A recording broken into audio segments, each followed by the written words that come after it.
Biarkan aku pergi ke ladang memungut bulir-bulir jelai. Jadi saudara, ada aturan di dalam hukum Taurat saudara. Coba kita buka di dalam Imamat pasal yang ke-19 ayat 9 dan 10. Pada waktu kamu menuai hasil tanahmu. Nah saudara, jadi Rut itu datang dan Naomi itu pada waktu musim menuai.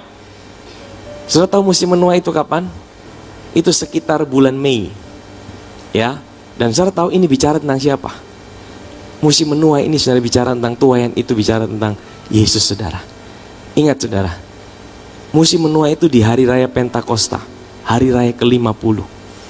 Hari raya ke-50 bagi orang Israel itu hari raya mereka bawa hasil tuaian mereka yang pertama. Buah sulung diangkat dan diunjukkan di hadapan Tuhan. Saudara ingat siapa buah sulung kita?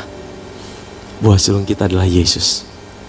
Dia yang sulung, yang mati dan bangkit dari antara orang mati. Amin saudara. Amin saudara. Sebenarnya tuaian ini juga bicara soal kebangkitan. Tuaian ini bicara tentang kebangkitan saudara. Jadi pada waktu kamu menuai hasil tanahmu, itu di dalam hukum Taurat, janganlah kau sabit ladangmu habis-habis sampai ke tepinya, dan janganlah kau pungut apa yang ketinggalan dari penuaianmu. Jadi kalau orang punya ladang, dia punya penuai-penuai, itu tidak boleh disabit sampai habis. Pinggir-pinggirnya itu kasih sisa. Karena apa?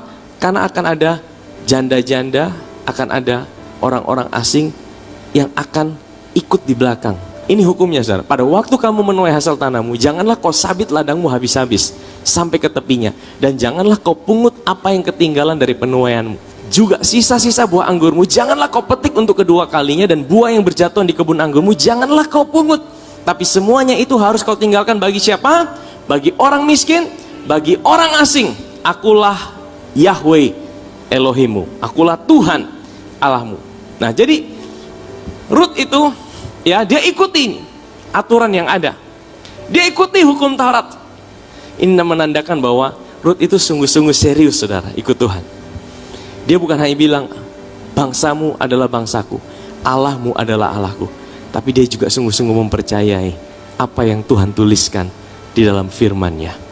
Dan dia bilang sama Naomi, kita kembali ke kitab Rut tadi saudara. Dia bilang, maka Rut perempuan Moab itu berkata pada Naomi, biarkanlah aku pergi ke ladang memungut bulir-bulir jelai di belakang orang yang murah hati kepadaku. Dan sahut Naomi kepadanya apa? Pergilah anakku, bahwa aku akan berjalan di belakang orang yang sedang sabit, dan mudah-mudahan aku dapat kemurahan.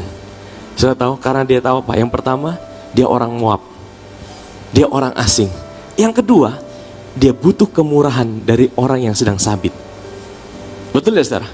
Kalau orang sabit, dia sabit kasih habis, berarti dia pulang dia gigi jari. Maka dia bilang, aku butuh kemurahan. Saudara, ini satu sikap yang baik bagi kita di tengah-tengah masa yang sulit. Kita selalu minta sama Tuhan, Tuhan, aku tahu bahwa aku hidup oleh karena kemurahan-Mu Tuhan. Amin saudara. Aku boleh ada sampai dengan hari ini. Aku tahu itu bukan karena aku hebat, tapi aku tahu bahwa itu adalah karena kemurahan Tuhan di dalam kehidupan kami. Anugerah Tuhan. Ya, kemurahan ini dalam bahasa lainnya favor. Kemurahan-Mu Tuhan. Artinya saudara, sekalipun mungkin kau hari ini, oh aku bisa kok, aku bisa lakukan ini, aku bisa buat ini. Tapi saya selalu bilang gini saudara, ya, semua dari apa yang bisa kita lakukan, itu harus dimulai dari sebuah kesadaran, Tuhan aku tahu, kalau aku bisa lakukan ini, itu karena kemurahan-Mu lah yang membuat aku bisa lakukan ini. Saya percaya kalau saudara orang yang dipenuhi dengan kemurahan Tuhan, dipenuhi dengan anugerah Tuhan, itu akan menarik hal-hal yang baik datang dalam hidup saudara. Setiap pagi bangun katakan, Tuhan aku tahu hari ini adalah hari yang diberkati oleh Tuhan. Aku dicintai tanpa syarat, aku dikasihi tanpa batas, aku diberkati berlimpah-limpah, dan sesuatu yang baik pasti terjadi dalam hidupku hari ini. Sekalipun tidak baik, sekalipun musim masih belum baik, sekalipun keadaan belum baik, katakan itu pada Tuhan. Buat itu statement sama Tuhan. Saya percaya itu sebuah sikap hati. Kita sadar bahwa hidup kita adalah karena kemurahan Tuhan. Dan saya percaya itu akan menarik banyak berkat, banyak hal yang baik datang dalam hidup saudara.